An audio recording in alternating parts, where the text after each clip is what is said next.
एका शिक्षकाच्या निवड श्रेणी मान्यतेसाठी 40,000 लाचेची मागणी करून पहिला हप्ता म्हणून 20,000 रुपये घेताना माध्यमिक शिक्षण विभागातील वरिष्ठ सहाय्यक घनश्याम अंकुश मस्के वय वर्ष 43 राहणार plot number 33 Mergu apartment Akkalkot road Solapur याला लाचलुचपत प्रतिबंधक विभागाच्या पोलिसांनी गुरुवारी रंगेहात अटक केली। याबाबत एका शिक्षकाने लाचलुचपत प्रतिबंधक विभागाकडे तक्रार केली होती। संबंधित शिक्षकाची सेवा 24 वर्ष पूर्ण झाली होती, त्यामुळे त्या शिक्षकाला निवड श्रेणी मिळणार होती। निवड श्रेणी मिळण्याकरता त्यांनी रीतसर माध्यमिक शिक्षण विभागात 25 ऑक्टोबर 2023 रोजी प्रस्ताव दाखल केला होता। हा प्रस्ताव पुढील कार्यवाहीसाठी वरिष्ठ सहाय्यक मस्के यांच्याकडे आला होता।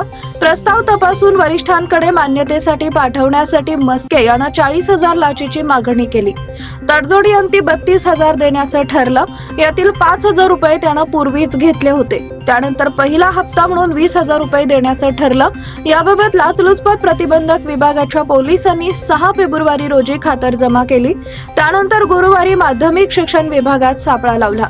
दुपारी त्या शिक्षकाकडून 20,000ची लाच घेताना वरिष्ठ सहाय्यक मस्के याला लाचलुचपत प्रतिबंधक पोलिसांनी रंगेहात पकडले। त्याच्या विरुद्ध सदर बाजार पोलीस ठाण्यात गुन्हा दाखल करण्याची कार्यवाही सुरू आहे। लाचलुचपत प्रतिबंधक विभागाच्या पुणे विभागाचे अधीक्षक शिरीष सरदेशपांडे यांच्या मार्गदर्शनाखाली पोलीस निरीक्षक उमाकांत महाडिक यांच्या पथकाने ही यशस्वी कामगिरी केली।